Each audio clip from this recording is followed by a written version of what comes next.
Assalamualaikum warahmatullahi wabarakatuh. Kami dari kelompok 7 yang terdiri dari Muhammad Rizky Sobari, Kulbiah, Nazla Aulia, dan Muhsin Syarif ingin mempresentasikan tentang struktur anatomi pada kontrak perjanjian pembiayaan murabahah.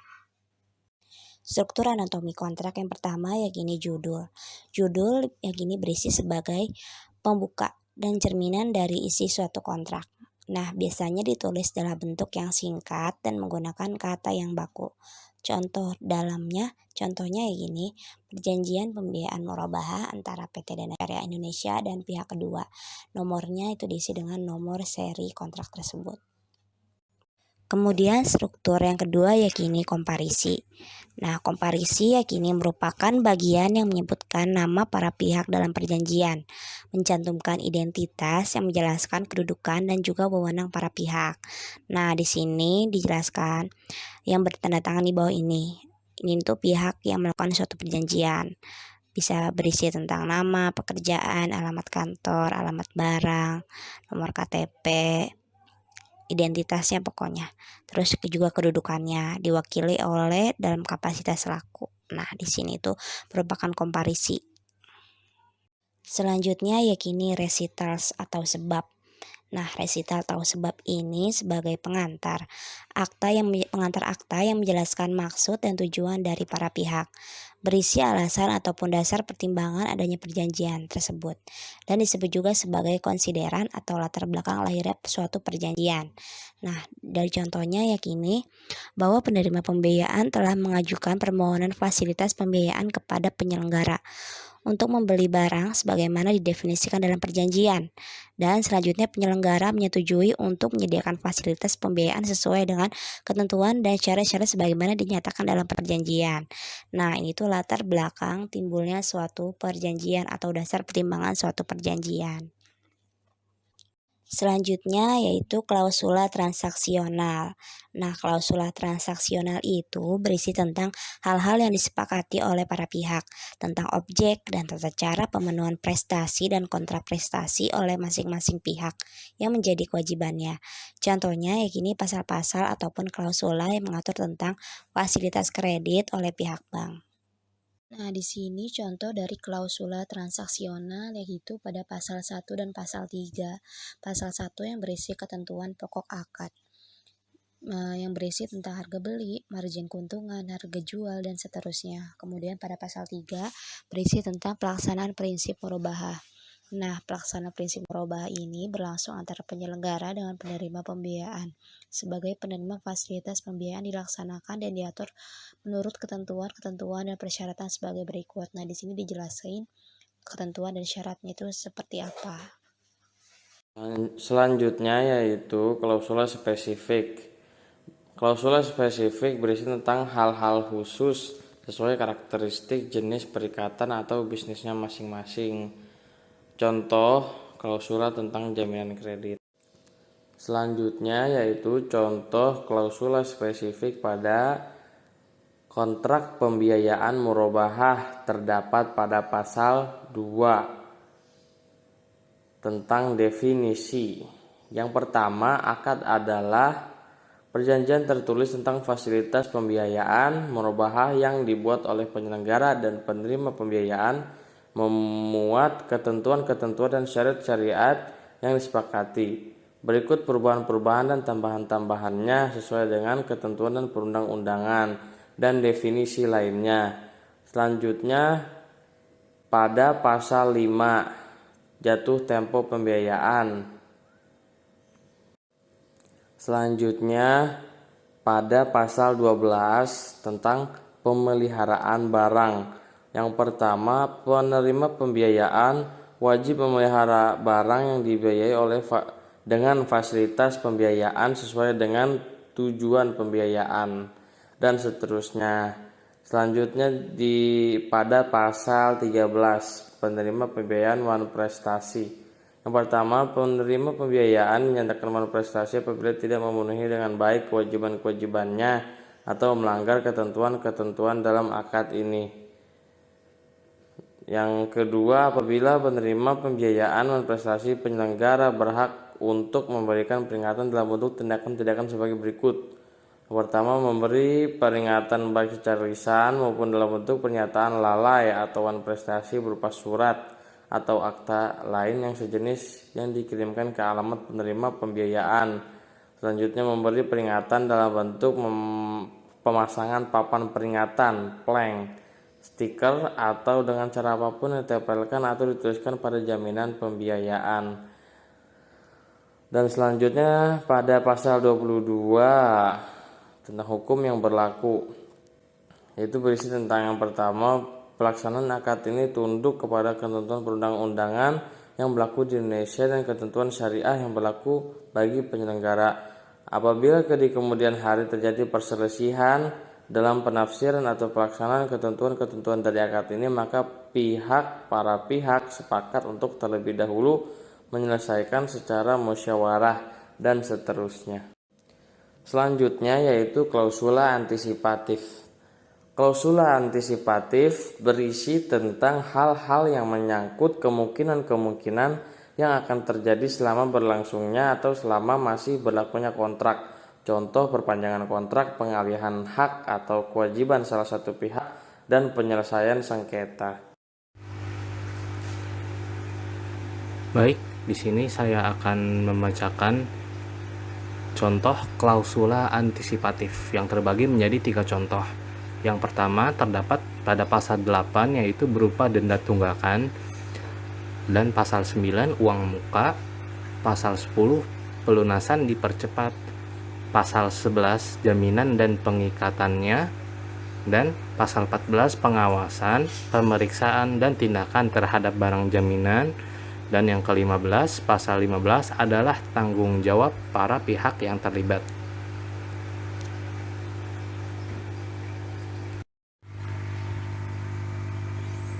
Dan contoh lain dari klausula antisipatif terdapat pada contoh 4, 5, dan 6, antara lain pasal 17, penguasaan dan penjualan eksekusi barang jaminan. Kemudian di pasal 19 terdapat pada poin timbul dan berakhirnya hak-hak kewajiban. Dan kemudian yang poin ke-6, contoh yang ke-6 adalah pasal 21 di mana alamat pihak-pihak. Dan selanjutnya di sini ada klausula condition precedent, yaitu klausula yang memuat tentang syarat-syarat tangguh yang harus dipenuhi terlebih dahulu oleh salah satu pihak sebelum pihak lainnya memenuhi kewajibannya. Contohnya adalah seperti dalam perjanjian kredit terdapat klausula tentang penarikan pinjaman beserta persyaratannya. Dan di samping ini terdapat contoh dari klausula condition precedent, yaitu pasal 7 pembayaran kembali pembiayaan.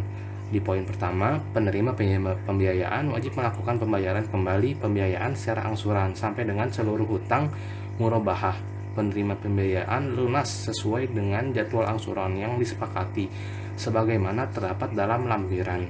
Yang kedua, dalam hal jatuh tempo pembayaran angsuran pembiayaan murabahah jatuh bertepatan dengan bukan pada hari kerja penyelenggara, maka penerima pembiayaan berjanji dan dengan ini mengingatkan diri untuk melakukan pembayaran pada hari kerja penyelenggara berikut, kecuali jika jatuh temponya pada akhir bulan perjalanan, maka pembayaran dilakukan pada hari kerja penyelenggara sebelumnya.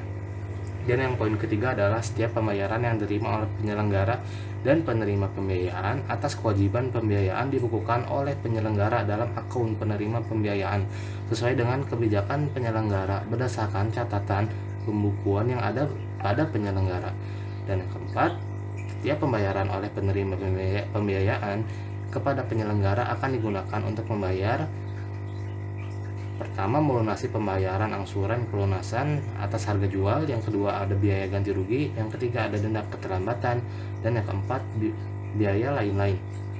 Dan selanjutnya pada poin kelima, dalam hal penerima pembiayaan merasa bahwa pembukuan atau pencatatan penyelenggara atas kewajiban dan pembayaran yang telah dilakukan tidak benar, penerima pembiayaan berhak untuk mengajukan keberatan atau klaim kepada penyelenggara dengan disertai bukti-bukti pembayaran yang sah. Namun, bila penerima pembiayaan tidak dapat menunjukkan bukti-bukti pembayaran yang sah, maka dianggap benar adalah catatan pembukuan pihak penyelenggara. Dan yang keenam, poin keenam terakhir, sepanjang mengenai kewajiban-kewajiban pembayaran penerima pembiayaan kepada penyelenggara yang timbul dari akad ini. Maka penerima pembiayaan dengan ini memberi kuasa kepada penyelenggara untuk meminta dan menerima bagian dari gaji dan atau penerimaan lainnya yang menjadi hak penerima pembiayaan dari pejabat yang berwenang membayarkan gaji dan atau penerima lainnya dari instansi atau kantor terkait.